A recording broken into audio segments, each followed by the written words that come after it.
Hi, Holbrook friends. My name is Mrs. Long. I teach third grade here, and I'm going to be reading chapters 24 and 25 from you from our book, The Pet War. But first, a cute little joke for you. What do dogs say to greet each other? Pleased to sniff you. All right, let's begin on chapter 24. This is Monday, March 26. Money saved, $298.32. Mr. Hardaway frowned when he handed me the leash for Amber, his border collie. I stood on his porch with Mrs. Merriweather, the poodle, Jam, the beagle, and Max, the Jack Russell Terrier. My first multiple dog walking appointment. I wanted Malcolm to book 5 dogs at once, but he only managed to book 4. He was probably right that I should start small, but eventually I'd walk 20, 30 dogs at the same time. I'd probably set a world dog walking records. Maybe the old Otto couldn't have handled it, but for the new, improved, and mostly responsible Otto, this would be a snap. Or not. It didn't help that Mrs. Merriweather and Jam were antsy and barky, and Max wanted to run off and chase leaves. I read that dogs can sense whether you're calm.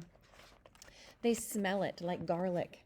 So I thought calm thoughts and shouted, I'm calm, in Jam's ear, but it just made him bark more. Maybe we should forget it, stammered Mr. Hardaway, pulling Amber back inside.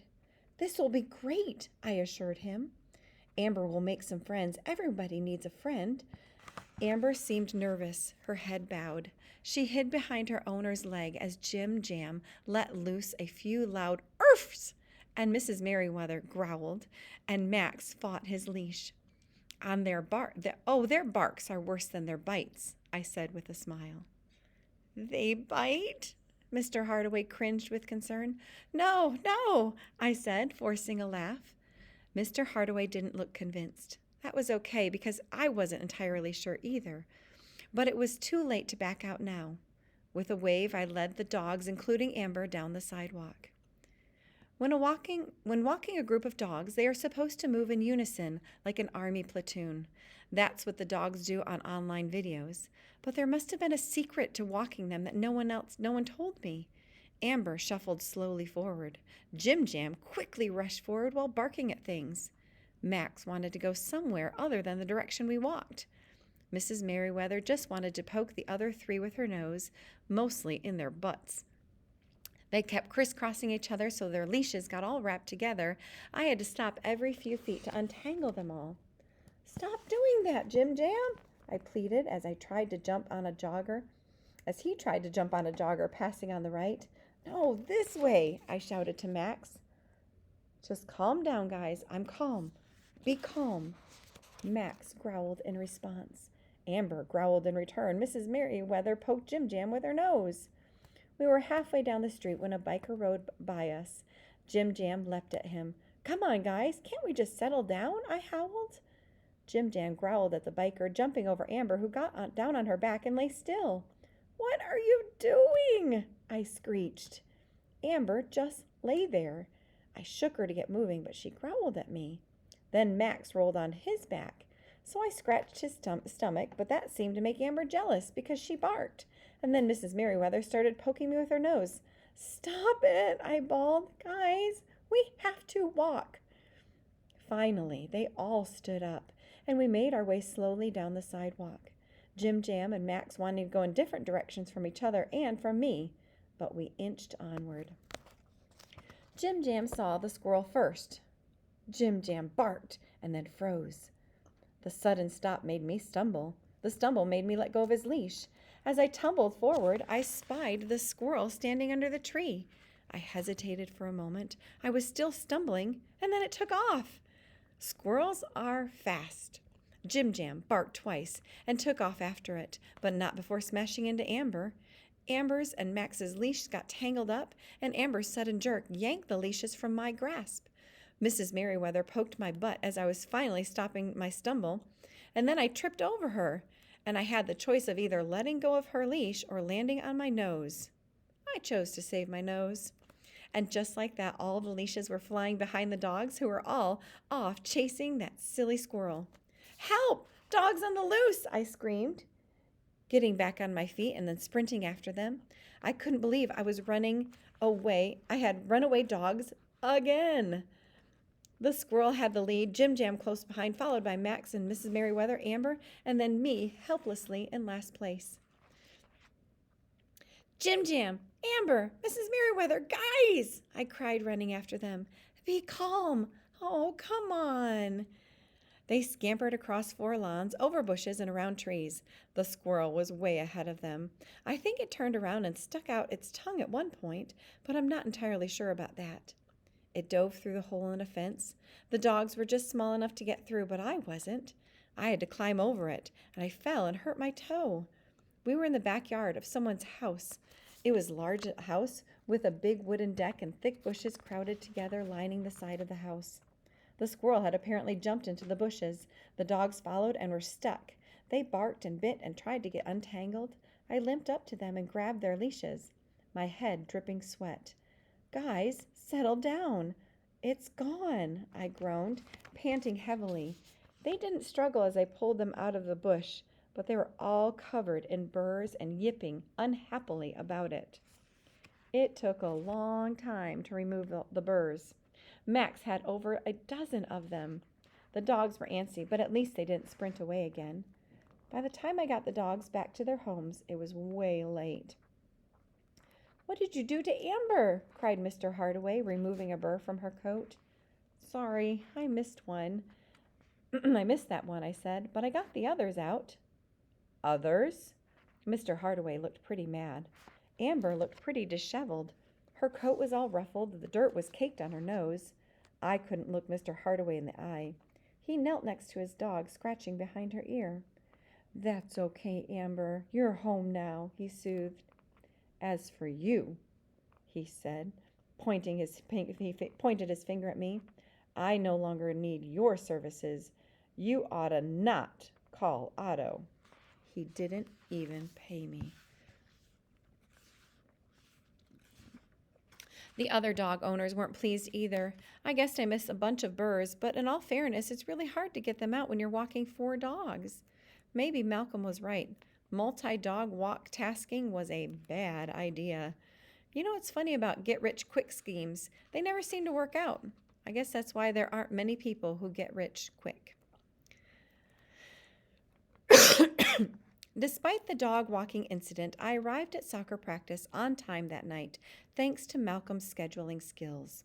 He had blocked out a big chunk of time and written in thick black marker, "Soccer practice." Coach should have been happy to see me, given me a slap on the back, and told me he was delighted I could make it despite my hectic schedule. But Coach Drago wasn't the nice, slapping on the back type. He was the growly, never happy, only like to say bad things to me type. "Otto, pay attention," he yelled. "Otto, what are you doing?" he screamed. "Otto, run! Otto, kick! Otto, block! Otto, Otto, Otto!" I don't think he mentioned anyone else's name the entire practice.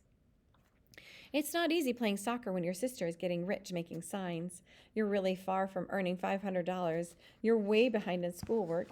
You have $20 that's not even really yours in a shoebox, and your soccer coach keeps blowing whistles in your ear. Even worse, Malcolm had to turn into the world's greatest soccer player.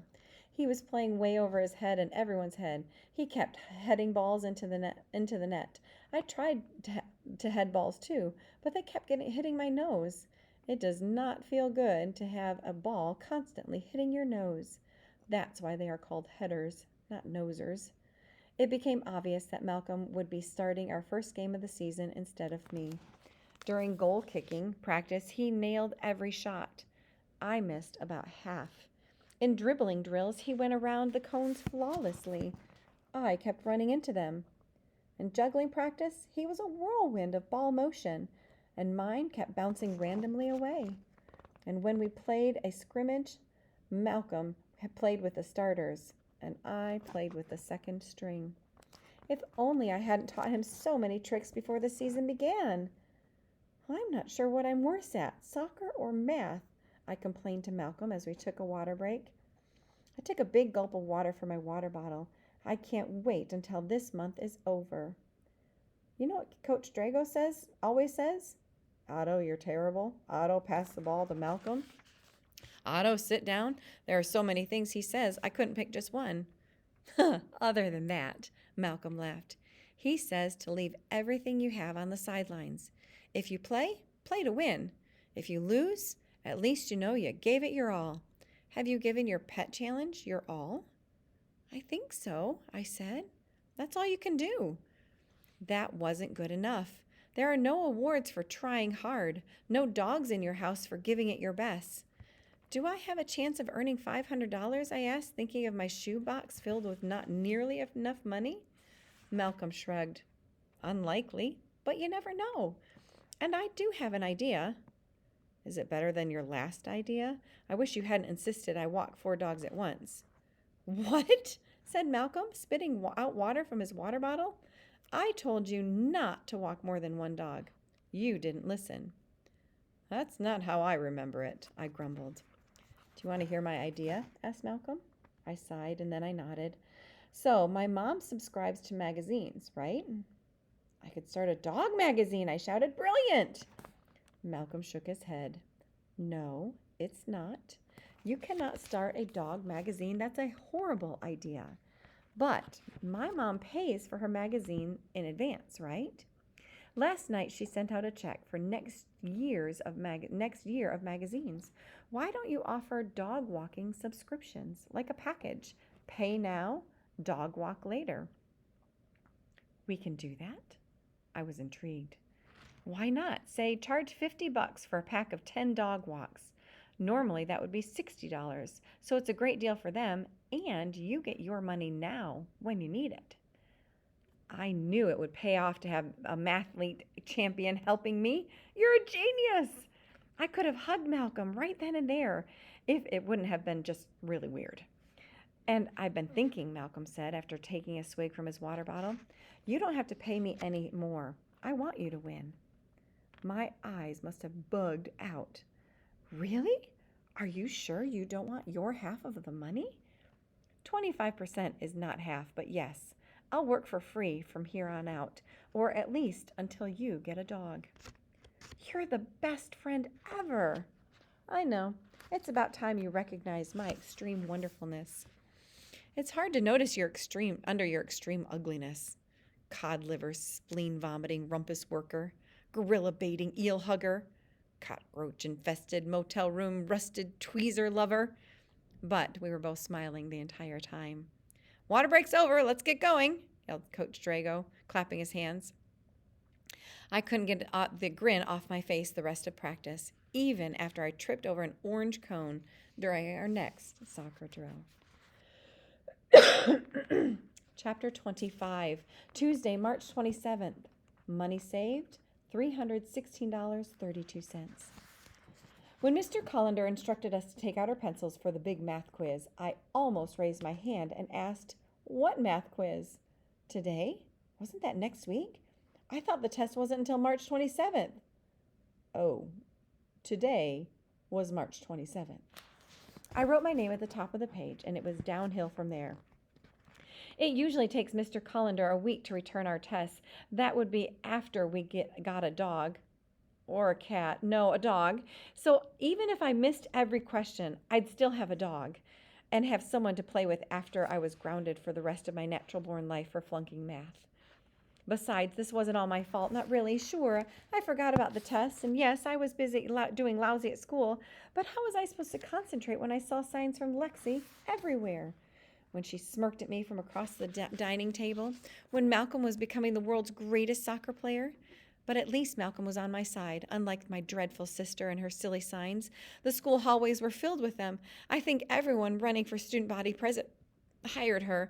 There were dozens of glitter gorge signs on every wall with expressions like, think big and vote for Spam Sprigg, and good golly, vote Molly Meyerson, and punch your ticket for Erica Rickett. It was enough to make you queasy and wish someone else was running for office whose name didn't rhyme with anything. I picked up a new dog for a walk that day. Barker was a Siberian Husky. He had a thick white coat and the top of his head was black. He was all panting tongue and wagging tail. Barker also had the deepest ice blue eyes you'd ever seen, eyes that just made you want to wrap your arms around him and give him a hug. Some dogs you want to roll around with, and others you want to run with, and others you want to stand back from and treat with respect and dignity. But with Barker, you wanted to hug him. He had a great smile, too, a smile that made you feel all warm inside, like you were wrapped in a warm, woolly blanket. Hugging dogs, now that I thought of it, those were probably the best kinds of dogs to have. Barker was a medium-sized dog, but pretty thick. Huskies are sled dogs, so they're powerful and have lots of stamina. This wasn't the sort of dog I was going to tire out. If you buy 10 dog walking appointments now, they're only $50. That's a saving of $20, I told Mrs. Munson, Barker's owner. $20? I thought you charged $6 for a walk. Isn't that a saving of $10? That's what I meant, I mumbled. Ugh, math. She only had $25 in her wallet, but I told her that would be good for five more walks. She seemed hesitant until I assured her that I was the most responsible dog walker on the planet. And did Barker have any eating problems, like with vanilla ice cream? Barker didn't. I sold the package to Buttercup's owner, too, although she said she would only pay for $40 for 10 walks. Take it or leave it. I took it. $40 is $40. And just like that, I was back in the race. I was practically wealthy. I felt like I was the king of the world. I put the money in my pocket, adding to the already sizable wad of cash. Ever since I'd snuck into Lexi's room, I had carried most of my money with me. If I accidentally took $20 from her, she could do the same to me. So I didn't like leaving my money unguarded, even though my shoebox was way in the back of my closet, behind a pair of shoes, and not just any shoes, but the smelliest shoes I owned. Even I hated going near them. Of course, if she took the money from me, that would clearly be stealing. But I hadn't stolen from her. She practically owed me $20 for a lifetime of being annoying. That $20 was rightfully mine, right? Right? Come on, Barker, I said. Mush! He bounded forward, but not before flashing me a smile. I bent down right in the middle of our walk and gave him a hug. Sometimes you just have to hug a dog. With my dog walking subscriptions, the only thing that could stop me now was a horrible 4-letter word. Lexi. She had to be close to $500. In fact, every time I came home, I cringed, half expecting a cat to jump out at me. When I got home from dog walking, I cringed. When I woke up, I cringed. Why are you cringing so much? Mom asked. No reason, I said, cringing. I got home from walking Barker and I cringed, of course, but the house was still catless, so I uncringed. As I went upstairs, I passed Lexi coming down. She has a way of crawling under my skin. Just looking at her brought a frown to my face. Only a few days left, she grinned, getting close. Of course, I snarled. Piece of cake. Cake? And we know what a good baker you are, she giggled. Making any chocolate chip cookies lately? I frowned. Sorry, she said, and she sounded almost like she almost meant it. But she couldn't fool me, not for a nanosecond. The only thing I'll be burning is you when I smoke you in this pet battle. Lexi rolled her eyes. Maybe you can bake some cat cookies for Fluffernutter. We are not getting a cat, I yowled. We are not getting a dog, she hissed. As she walked down the steps, I paused in front of her room, fuming. I'd wipe that grin from her face. I'd show her that she wasn't better than me at everything. I pushed open her door. A dozen posters sat on the floor, taunting me with their glitter and perfect lettering. Lexi's nightstand stared at me, too, with beady, evil dresser eyes. It practically dared me to look inside the jewelry box again. I took a deep breath and thought of that $20 bill still sitting in my room. I turned and left. I couldn't beat her my way, fair and square. I could beat her my way, fair and square. She'd see. But as soon as I walked into my room and I put my hand in my doorknob to turn it, I saw a Post-it note stuck on the door. It had glitter poured on it and a single word, meow. That did it. She couldn't mock me and get away with it. No more, Mr. Nice Guy. I clumped to Lexi's room and threw open her door. I was sick of her. Sick, sick, sick. I picked up her signs, I put them under my arm, and marched back out. I threw the boards on my bed, took out the scissors from my top desk drawer. I'd show little Miss Perfect. Let her try to win with all of her posters cut into tiny pieces. Oh no. I grabbed the first poster in the pile, a green one that was almost finished. It said, PTA bake sale, and below it, smaller, cookies and cake, all freshly baked. This would be the first victim, which seemed fitting. I bet the cookies only had one chocolate chip in them, if any. I slowly closed the scissors, cutting the poster edge. I snipped some more, and the slice grew longer, almost reaching the glitter. And I stopped. My hands trembled. I dropped the scissors. A bead of sweat dripped down my forehead and landed on one of the posters, smearing a letter. I took a step back. I couldn't do it. I don't know what felt worse, cutting Lexi's sign or realizing I couldn't go through with the sabotage. I was aware of how hardworking I was. Lexi was working just as hard. I knew all was fair in war. I knew it was killed or be killed. I knew war is not for the squeamish. But I thought about what Mom said. This wasn't war, not really. It was family. Maybe winning isn't everything. Maybe. The board had a small slice in it, only about a few inches long. I hoped Lexi wouldn't notice. I put the posters back into her room. I think I put them back in the right places. Thanks for reading with me today.